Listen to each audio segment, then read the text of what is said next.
Hello everyone, welcome back to my channel. ఎలా ఉన్నారంతా? బాగున్నారా? నేను ఒక చిన్న టిప్స్ షేర్ చేసుకుందామని నేను ఈ వీడియో చేస్తున్నాను. ఇప్పుడున్న సిచ్యువేషన్లో అందరి ఫేస్ చేస్తున్న ప్రాబ్లం ఏదన్నా ఉందంటే hair fall, main hair fall. Even నేను కూడా అంటే నేను స్కూల్కి వెళ్ళక ముందు నా హెయిర్ అనేది ఎంత థిక్గా ఉండేదంటే ఇప్పుడు అంత తిన్నగా సన్నగా అయ్యింది. నేను దాని గురించి ఎవ్రీ వీకు నేను హెయిర్కి అనేది చిన్న హెయిర్ ప్యాక్ అప్లై చేస్తాను. కష్టమేం కాదు, చిన్నది. మీకు ఇంట్లో కనుక మందారం చెట్టు ఉంటే ఒక 4 మందారాకులు, నైటు కొంచెం మెంతులు అండ్ శనగపప్పు నానబెట్టి నెక్స్ట్ డే మార్నింగ్ మెంతులు, శనగపప్పు, ఆ మందారాకులు, ఒక చిన్న సైజు ఆనియన్, చూడండి చిన్న సైజు పెద్ద ఉంటే హాఫ్ తీసుకోండి. ఒక చిన్న సైజు ఆనియన్ తీసుకుని మెత్తగా గ్రైండ్ చేసుకోవాలి. దీనివల్ల ఏమైందంటే మనకి చాలా యూజెస్ ఉన్నాయండి. మీరు ఒకసారి ట్రై చేసి చూడండి, మీకే తెలిసిద్ది. ఇది అప్లై చేయడం వల్ల నా పర్సనల్ రివ్యూ ఏంటంటే ఇది అప్లై చేయడం చాలా సిల్కీగా అనిపిస్తుంది హెయిర్. నేను అబ్జర్వ్ చేశాను. దాంట్లో కొంచెం కర్డ్ అండ్ కొద్దిగా ఆయిల్ వేసి చూడండి. ఏ ఆయిల్ అయినా పర్లేదు, ఈ ఆయిల్ ఆ ఆయిల్ కాదు, ఏ ఆయిల్ అయినా పర్లేదు. నాకు కొంచెం ఆల్మండ్ ఆయిల్ అంటే కొంచెం మెత్తగా అయిద్దన్న ఇంట్రెస్ట్ నేను వేస్తూ ఉంటాను. మీరు వేసి అట్లా కొంచెం మెత్తగా మిక్స్ చేసుకోవాలి. ఎలా అంటే ఫస్ట్ ఒక ట్రిప్ మిక్సీ చేసుకుని పక్కన పెట్టేసుకోండి. అది ఏమిటంటే ఇప్పుడు ఫస్ట్ టైం తిప్పినప్పుడు కొంచెం పలుచగా అనిపించవచ్చు, కానీ పక్కన పెట్టుకునేటప్పుడు కొంచెం థిక్గా గట్టిగా అవుద్ది. తర్వాత మళ్ళీ ఏం చేస్తారంటే దాంట్లో కొంచెం ఆయిల్ వేసుకుని కొద్దిగా వాటర్ పోసుకుని మళ్ళీ ఒకసారి మిక్సీ పట్టండి.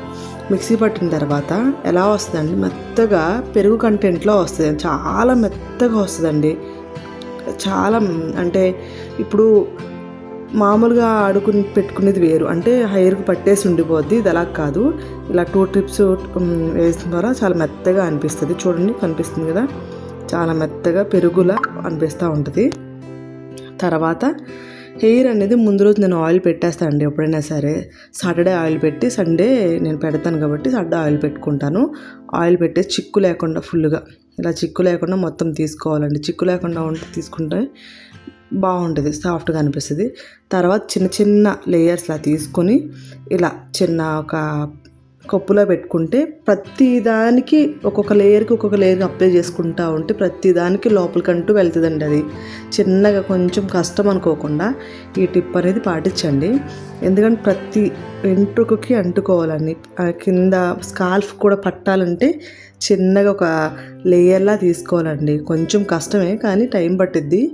హ్యాండ్స్ కూడా పెయిన్ వస్తాయి, కానీ తప్పదు. పెట్టేదే వారానికి ఒకసారి అండి. మన హెయిర్ గురించి మనం కేర్ తీసుకోపోతే ఎట్లా? మన హెయిర్ గురించి మనం తీసుకోవాలి కదా ఫస్ట్ అయితే మాత్రం. ఇలా ప్రతి దానికి కూడా ఇట్లా మధ్యలో బాగా వచ్చాడు. తర్వాత ప్రతి దానికి కూడా చిన్నగా అప్లై చేసుకోవాలి. అప్లై చేసుకొని మొత్తం ఏదైతే ఉందో ఆ బ్యాటర్ అంతా మొత్తం తలకనేది పెట్టించాలి.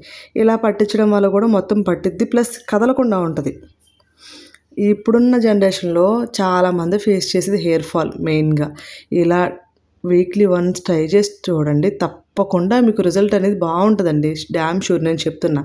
ఎందుకంటే నేను ఎంత ఫేస్ చేశానంటే ఇప్పుడున్న జనరేషన్లో నేను స్కూల్కి వెళ్ళకముందు నా హెయిర్ ఒకలా ఉండేది, చాలా లాంగ్ ఉండేది, ప్లస్ బాగా ఒత్తుగా ఉండేది. నేనేం చేయకపోయినా స్కూల్కి వెళ్ళాను. ఇప్పుడున్న క్లైమేట్కైనా దేనికైనా వాటెవర్, అది ఎలా అయిందంటే చాలా పలచబడిపోయింది. ఇంకా నా స్కాల్ఫ్ నాకు బాగా తగులుతుంది. చూడండి చూడండి చక్కగా అనిపిస్తుంది. మొత్తం అంతా పట్టేసింది. ఇలా మొత్తం ఇంకా మిగిలింది మొత్తం పైనంతా పామేసాను. చూడండి చక్కగా ఒక క్యాప్లా పెట్టేసాను. చూడండి, ఇలా పెట్టుకోవడం వల్ల మొత్తం అంతా పడుద్ది. అలాగే స్కిన్ కేర్ కూడా చాలా ఇంపార్టెంట్ అండి. మెయిన్ స్కిన్ కేర్ కూడా చాలా ఇంపార్టెంట్. నాకు ఉండేది ఒక సండే కాబట్టి ఈ 2 నేను సండేలోనే అడ్జస్ట్ చేసుకుంటాను. స్కిన్ కేర్ అంటే ఏది పామనండి, కొంచెం శనగపిండి, కొంచెం ముల్తానీ మట్టి, పచ్చిపాలు వేసుకుని కలుపుకొని అది కూడా స్కిన్కి అప్లై చేసుకుంటాను. After 1 hour after head bath చేస్తాను. హెడ్ బాత్ చేసిన తర్వాత చాలా సిల్కీగా నా హెయిర్ అనేది చాలా సిల్కీగా అనిపిస్తాను, చాలా స్మూత్గా. ఇంకేం యూజ్ చేయను. ఈ టిప్ కనుక మీకు నచ్చినట్టయితే ఫాలో చేయండి. సబ్స్క్రైబ్. Bye bye.